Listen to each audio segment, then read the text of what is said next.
میرے نبی رمضان کیسے گزارتے تھے، تھوڑا سا یہ میں بتا دیتا ہوں۔ میرے نبی نے 9 رمضان دیکھے۔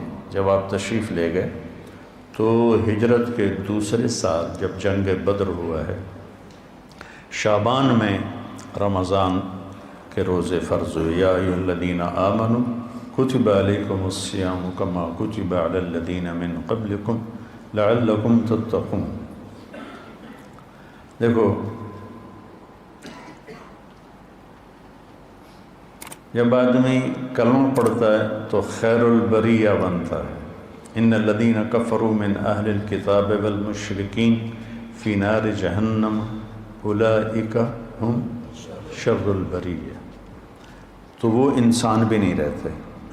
ان الذین آمنوا وعملوا الصالحات اولئک ہم خیر البریہ، کلمہ پڑھنے کے بعد آپ ایک اعلیٰ درجے کے انسان اللہ کی بارگاہ میں بنتے ہیں، کبیرہ گناہ کے باوجود باقیوں کی نسبت۔ جب آپ نماز پڑھتے ہیں تو ان الصلاۃ تنہی عن الفحشاء والمنکر، آپ انسانیت سے اوپر چڑھتے ہیں اور آپ گناہوں سے بچتے ہیں۔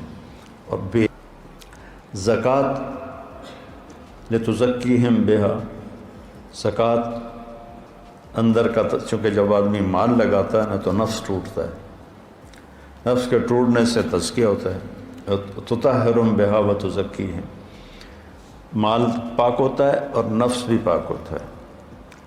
جب آدمی حج کرتا ہے تو فلا رفث ولا فسوق ولا جدال فی الحج، کہ جب حج کا احرام باندھ لیا ہے تو آپ پوری زندگی کے لیے فحش کلامی نہیں کرنی، لڑائی نہیں کرنی، جھگڑا نہیں کرنا۔ لا نفی جنس آیا، حالانکہ صرف احرام کے لیے ہے یہ آیت، لیکن اللہ نے اس من یتق اللہ یجعل لہ مخرج ویرزقہ من حیث لا یحتسب، اللہ تعالیٰ اس کے لیے ہر تنگی سے راستہ نکالے گا اور رزق وہاں سے دے گا جہاں سے وہم و گمان بھی نہیں۔ من یتق اللہ یجعل لہ من امرہ یسرا، جس کو اللہ تقوی دے گا اس کے مشکل کاموں کو آسان کر دے گا۔ من یتق اللہ یکفر عنہ سیئاتہ ویعظم لہ اجرا، جو تقوی اختیار کرے گا اللہ اس کے گناہوں کو دھو دے گا اور اس کے اجر کو بہت زیادہ کر دے گا۔ یہ روزے کی فضیلت ہے۔ الصوم لی وانا اجزی بہ، الصوم لی وانا اجزا بہ، دونوں طرح محدثین نے اس کو بیان کیا۔ میں اس کو لیتا ہوں انا اجزا بہ، کہ اللہ تعالیٰ کہے گا روزے کا بدلہ میں خود ہوں، روزے کا بدلہ اللہ خود ہے۔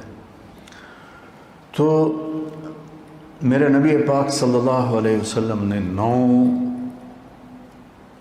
رمضان دیکھے، اور آپ کی عادت مبارک تھی کہ آپ افطار سحری آخری وقت میں کرتے تھے، آخری وقت، ادھر بلال اذان دیتا، ادھر آخری لقمہ آپ کے منہ میں ہوتا تھا، اور افطاری بہت جلدی کرتے تھے۔ ایک آدمی چھت پہ کھڑا ہوتا تھا جب آپ مدینے میں ہوتے تھے، جب آپ سفر میں ہوتے تھے تو ایک آدمی پہاڑی پہ کھڑا ہوتا تھا، جو ہی سورج کا کنارہ ڈوبتا تھا تو ساتھ ہی وہ کہتا یا رسول اللہ غربت، تو آپ اس وقت کھجور سے، پانی سے، دودھ کی لسی سے، ان 3 چیزوں سے آپ افطار فرمایا کرتے تھے، اور پھر اس کے بعد کوئی کھانے کی چیز ہوتی تو کھا لیتے تھے، ورنہ وہی کھجور ہی ان کا کھانا ہو جاتا تھا۔ ایک دفعہ آپ سحری کا کھانا کھا رہے تھے اور آپ کے ساتھ حضرت کعب بن عجرہ، مقداد بن اسود اور علی رضی اللہ تعالیٰ عنہ آپ کے ساتھ تھے۔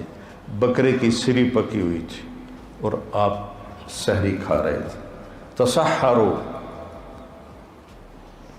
سحری کھاؤ۔ اللہ تعالیٰ نے پہلی امتوں کو سحری نہیں دی، کیا ہے کہ اس میں برکت ہے؟ فَإِنَّ فِي السُّحُورِ بَرَكَةٌ، آپ نے سحری کو بابرکت قرار دیا، اور پہلی امتوں کو سحری نصیب نہیں تھی، ہمیں سحری کا اللہ تعالیٰ نے حکم دیا۔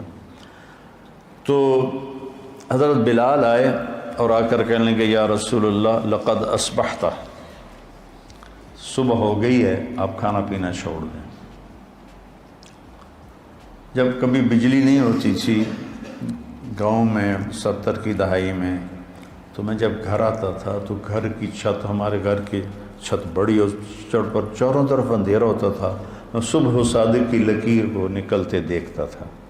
اس کے بعد اب بجلیاں ہی بجلیاں ہیں، روشنیاں روشنیاں نظر نہیں آتی، لیکن وہ حتی یتبین لکم الخیط الابیض من الخیط الاسود، حضرت عمار بن یاسر نے یہ آیت سنی تو ایک دھاگا سفید ایک دھاگا کالا اپنے سرانے کے نیچے رکھ لی اور اس کو دیکھتے رہے اور کھاتے رہے۔ وہ تو ہم نے کہا تیری سحری تو بڑی لمبی ہو گئی، پھر یہ صبح و صادق مراد ہے۔ صرف عربی جاننے سے آدمی نہیں سمجھتا جب تک کسی کی صحبت نہ ہو۔ تو یہ کہہ کر چلے گئے اذان دینے۔ اذان دینے کے لیے وہ ایک انصاری عورت کے گھر پر چڑھتے تھے، وہ چڑھنے لگے تو پھر واپس آئے تو دیکھا تو آپ کھا رہے تھے۔ انہوں نے کہا یا رسول اللہ واللہ لقد اصبحت، یا رسول اللہ اللہ کی قسم صبح ہو گئی۔ تو آپ نے اپنے ہاتھ اٹھا لی، کہا یا بلال ما اصبحنا، ابھی صبح نہیں ہوئی تھی لیکن تو نے قسم کھائی تو تیری قسم جھوٹی نہ پڑے، اللہ نے صبح و صادق کو پہلے نکال دیا۔ اور حضرت علی نے فرمایا اگر بلال قسم نہ کھاتے تو جب تک ہمارے نبی کھاتے رہتے صبح و صادق ہونی نہیں تھی۔ تو سحری میں آپ مختلف چیزوں سے، جو کی روٹی مل گئی، کھجور مل گئی، افطاری میں بھی یہ تھا، اور ایک روزہ بھی سب کا قضا ہوا، چونکہ یوم غیم اندازے سے روزہ افطار کرنا ہے، بادل والے دن روزہ افطار کرو جب تمہیں اندازہ ہو جائے کہ سورج غروب ہو گیا۔ تو سارے مدینے پر گہرے بادل تھے، تو سب نے سمجھا کہ سورج غروب ہو گیا، تو سب نے افطار کر لیا، اللہ کے نبی نے بھی افطار کر لیا۔ تھوڑی دیر کے بعد بادل چھڑے تو سورج سامنے کھڑا ہوا تھا، پھر اس روزے کو پورے اہل مدینہ نے عید کے بعد اس کی قضا کی۔ اور رمضان میں آپ کی جو بڑی عبادت تھی وہ قرآن تھا۔ 3 دن 9 سال میں 9 رمضان میں صرف 3 دن آپ نے تراویح کی نماز پڑھی۔ کتنی رکعت پڑھی کوئی صحیح حدیث کوئی نہیں ہے، ٹھیک ہے۔ اس کے بعد چھوڑ دی، اس لیے حضرت عائشہ کا فرمان صحیح ہے کہ بخاری شریف کی روایت ہے کہ رمضان اور غیر رمضان میں آپ کی 11 رکعت ہی نماز تھی، چونکہ آپ نے تہجد کا اہتمام کیا، تراویح کا نہیں۔ اور چوتھے دن آپ نہیں آئے اور وجہ بتائی کہ میں اس لیے نہیں آیا، مجھے ڈر لگا کہ تمہارے اوپر یہ فرض نہ ہو جائے، وہ فرض ہو جاتی تو پھر لوگ 4 رکعت نہیں پڑھتے تو تراویح چھوڑ دیتے تو کتنا بڑا گناہ ہوتا۔ تو اس میں پھر آپ کے زمانے میں کوئی تعداد نہیں تھی اور حفاظ الگ الگ کھڑے ہوتے تھے، اور اس جیسے یہاں ہو رہا ہے اہتمام، جیسے اب آپ الگ الگ سنا رہے ہیں، وہاں الگ الگ مسجدوں میں سناتے تھے۔ پھر ابوبکر صدیق رضی اللہ تعالیٰ عنہ کا زمانہ آیا تو اس میں بھی اسی طرح چلتا رہا معاملہ بغیر تعداد کے تعین کے۔ عمر رضی اللہ عنہ کا اوائل جو تھا، شروع کا خلافت کا زمانہ، اس میں اسی طرح چلتا رہا۔ ایک دن آپ مسجد میں داخل ہوئے تو آپ نے دیکھا الگ الگ نماز پڑھ رہے تھے لوگ، تو آپ نے کہا کہ میں ان کو ایک امام پہ کیوں نہ جمع کر دوں، تو ابی بن کعب پر آپ نے سب کو جمع کیا اور 20 تراویح فرمایا، صحیح روایت۔ اور یہ بھی صحیح روایت ہے کہ آپ نے ابن السائب، پہلے ان کا نام کیا یاد نہیں، ان کو 8 تراویح پڑھانے کا حکم دیا۔ تو اب اگر کوئی 8 پڑھتا ہے گنجائش ہے، لڑائی نہیں کرنی، 8 کا تو ثبوت ہی کوئی نہیں۔ اگر کوئی 20 پڑھتا ہے تو صحیح حدیث ہے، اسے لڑنا نہیں چاہیے کہ تو بدعت ہے، بدعت۔ ایک تو ہمارے یہاں بھائیوں کو یہ بڑی جلدی پتہ چل جاتا ہے بدعت ہے، بدعت۔ تو 20 بھی کی روایت بھی حضرت عمر سے ہے اور 8 کی روایت بھی حضرت عمر سے ہے۔ امت کا بڑا طبقہ 20 پر جمع ہوا، اور تواتر سے ایک عمل سینکڑوں سال سے لاکھوں کروڑوں امت کے افراد 20 پر پوری دنیا میں پڑھیں، اور چند لاکھ یا چند کروڑ 8 پڑھیں، اور وہ پھر اپنی رائے اس طرح مسلط کریں کہ 20 تراویح تو ہے ہی نہیں۔ شیخ عطیہ بن سالم رحمۃ اللہ علیہ مسجد نبوی میں درس دیتے تھے، اور سب سے بڑے تھے اس وقت محدث 90 کی دہائی میں۔ اس وقت میں جب حج پہ جاتا تھا تو حضرات کے ساتھ جانا ہوتا تھا، تو ہم 1 مہینہ مدینہ ٹھہرتے تھے، تو میں پورا مہینہ ان کے درس میں بیٹھتا تھا، اور بہت فائدہ ہوتا تھا درس میں۔ ان کی کتاب تھی صلاۃ التراویح، وہ میں نے ساری پڑھی کہ میں نے یہ کتاب اس لیے لکھی ہے کہ میں دیکھتا ہوں کہ 8 تراویح کے بعد بہت سے لوگ نماز چھوڑ کے پیچھے بیٹھ جاتے ہیں۔ اس پر یہ عنوان تھا، اور پھر آگے بات کی کہ یہ نفل ہے۔ کوئی مدینے والے 40 پڑھتے تھے بعد کے، حضور کے بعد کے زمانہ میں، خلفاء راشدین کے بعد کے۔ مکے والے وہ 4 تراویح پڑھ کے 1 طواف کرتے، پھر 4 تراویح پڑھ کے 1 طواف کرتے۔ مدینے والوں نے کہا ہوں اسی طواف تک کر نہیں سکنے، ایسی کی کری، انہوں نے کہا اسی 20 دیاں 40۔ خان صاحب 2 رکعت نماز نفل، اللہ اکبر۔ یہ کوئی پنجابی جو صحیح بات ہے تو 8 پڑھ لے، لڑو نہیں، 20 پڑھ لے، اپنے جو تم دیکھتے ہو امت کا تواتر اس پہ قائم رہو، اور اس بحث میں کبھی نہ پڑھنا کہ 8 رکعت نہیں ہیں۔ وہاں جیلم کی مسجد اہل حدیث کی تھی، تو میں راول پنڈی سے آ رہا تھا، اس وقت جی ٹی روڈ تھی، وہاں ہم ظہر کی نماز کے لیے رکے۔ میں اندر داخل ہوا تو دروازے کے ساتھ ایک بہت بڑا ایک لگا ہوا تھا اشتہار کہ 20 تراویح ثابت کرنے والے کو 5 لاکھ روپے انعام۔ تو ایسی احمقانہ حرکتیں کرنے کے لیے زندگی نہیں ہے، تھوڑی سی ہے، اسے صحیح کام میں لگانا ہے۔ تو آپ کی عبادت 11 رکعت ہی رہی 9 سال، پورے 9 سال آپ کی عبادت 11 رکعت رہی۔ اور قرآن کا آپ دور فرماتے تھے جبریل کے ساتھ۔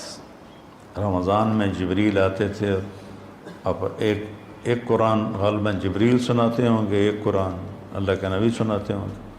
جس سال آپ دنیا سے تشریف لے گئے اس رمضان میں آپ نے 2 قرآن سنائے، 2 دفعہ قرآن کا دور کیا۔ اور پھر لیلۃ القدر کے تلاش میں آپ نے ایک دفعہ پورا مہینہ اعتکاف کیا، پورا مہینہ۔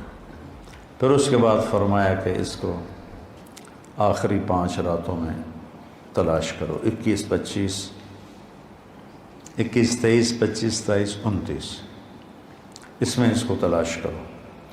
اور آخری اشرا پہ اعتکاف بیٹھتے تھے، آپ کی مستقل سنت۔ ایک دفعہ آپ کا آپ نے اعتکاف کسی وجہ سے نہیں کیا، وہ ایسا ہوا کہ حضرت عائشہ آپ کے اعتکاف میں بستر لے کر آ گئیں، ان کو دیکھ کر حضرت زینب بھی بستر لے کر آ گئیں۔ تو آپ نے دیکھا یہ سوکنیں تو آپس میں ہی لڑیں گی مسجد میں، تو آپ نے اعتکاف اٹھا دیا اور ختم کر دیا۔ اور پھر شوال میں آپ نے 10 دن اعتکاف کے گزارے۔ ایک دن کا اعتکاف 3 خندق جہنم سے دوری ہوتی، اور ایک خندق کا فاصلہ زمین آسمان کی مسافت کے برابر ہوتا ہے۔ تو اعتکاف آپ کی مستقل سنت تھی، اور اس میں آپ کی سخاوت بڑھ جاتی تھی۔ رمضان کا مہینہ سخاوت کا بھی ہے، آپ اجود الناس تھے۔ ان اللہ الاجود الاجود وانا اجودکم من بعدہ، اللہ سب سے بڑا سخی ہے، اس کے بعد سب سے بڑا سخی میں ہوں۔ تو اس میں کھانا کھلانا ماشاءاللہ، جب صحت اچھی تھی تو بہت رمضان اللہ کے فضل سے گزرے حرمین میں، تو وہ عربوں کی فطرت میں سخاوت، اجمیوں کی فطرت میں کنجوسی ہے، ہمیں سخاوت سیکھنی پڑتی ہے۔ عرب میں سخاوت فطری ہوتی۔ حاتم طائی سے کسی نے پوچھا اپنے سے بڑا سخی دیکھا؟ کہنے لگے ہاں، سخی جنت کے قریب ہے، سخی لوگوں کے قریب ہے اور جہنم سے دور ہے، اور بخیل اللہ سے دور ہے، لوگوں سے دور ہے، جنت سے دور ہے اور جہنم کے قریب ہے۔ تو اس میں صرف زکوٰۃ نہیں، زکوٰۃ کے اوپر بھی خرچ کرنا چاہیے۔ آپ بھی ایک دوسرے پہ چھوٹی موٹی، کسی کو کھجور کھلا دو، کسی کو کوئی شربت پلا دو، کسی کو کچھ کھلا دو، تاکہ آپ سخیوں میں آ جائیں۔ تو آپ کی رمضان میں ایک آپ کا روزہ، ایک آپ کی تلاوت مستقل، اور ایک آپ اعتکاف بیٹھتے تھے مستقل۔ جس سال آپ نے اعتکاف اٹھایا اس سال آپ نے اس کی قضا کی۔ پھر آپ کے رمضان میں جنگ بدر بھی ہے، آپ بدر کے لیے نکلے، 12 رمضان کو نکلے اور 17 کو یہ معرکہ ہوا اور آپ کامیابی کے ساتھ سرخرو ہو کر واپس لوٹے، اور اسی میں فتح مکہ ہوا۔ 8 رمضان کو آپ نکلے، 8 رمضان کو۔ تو عصفان پہنچ کر آپ نے سب کو دکھا کے پانی منگوایا اور اپنا روزہ توڑ دیا۔ پیچھے سے روزے رکھ رہے تھے، روزہ توڑ دیا۔ تو صحابہ نے بھی روزہ توڑ دیا۔ کچھ جو زیادہ ہمت والے تھے انہوں نے کہا نہیں ہم نبھائیں گے، انہوں نے نہیں توڑا۔ تو سفر اور شدت گرمی کی، تو وہ تو نڈھال ہو گئے، اور ان سے نہ خیمے گاڑے گئے، نہ اونٹوں کو چارہ ڈالا گیا، نہ گھوڑوں کی خدمت کی گئی۔ سارا کام کیا جنہوں نے روزہ افطار کر دیا تھا۔ تو آپ نے شام کی نماز میں فرمایا کہ آج روزہ توڑنے والے روزہ رکھنے والوں سے آگے نکل گئے۔ ذہب المفطرون بالاجور، ایسے کر کے روایت، آج افطار کرنے والوں کا اجر بڑھ گیا۔ تو فتح مکہ، غزوہ بدر، یہ رمضان میں آپ کے زندگی میں ہوا۔ اور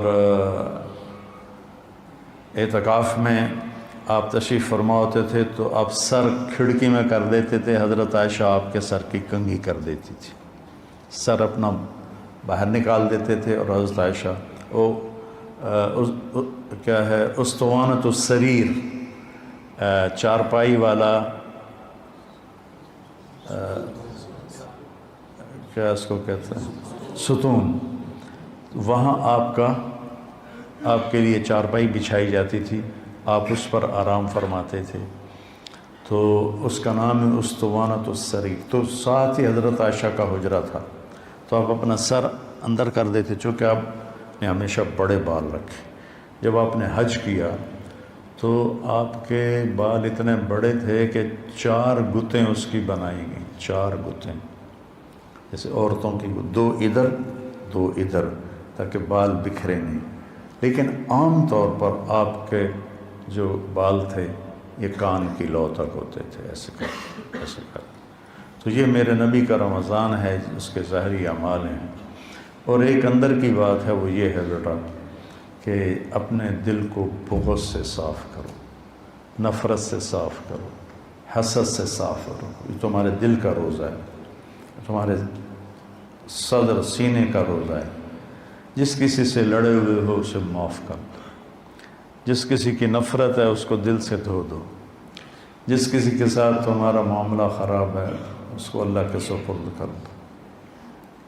جھگڑا کرنا، میرے نبی نے مدینے والوں سے کہا میرے بعد تمہیں تمہارا حق نہیں ملے گا، کیا کرو گے؟ کہا ہم تلوار اٹھائیں گے، اپنا حق لیں گے۔ آپ نے کہا اس سے اچھی بات بتاؤں؟ کہا جی کیا؟ کہا حق چھوڑ دینا، قیامت کے دن حوض کوثر پر آ کے مل لینا، سارے حق پورے کرا دو۔ تو یہ وعدہ صرف مدینے والوں سے نہیں ہے، ہر اس امتی سے ہے جو لڑائی سے بچنے کے لیے حق چھوڑ دے، اپنا حق چھوڑ دے۔ اور جھگڑے کو دبا دے، تو اللہ کے نبی اس کے وکیل بن کر اللہ سے سب کچھ دلوائیں گے۔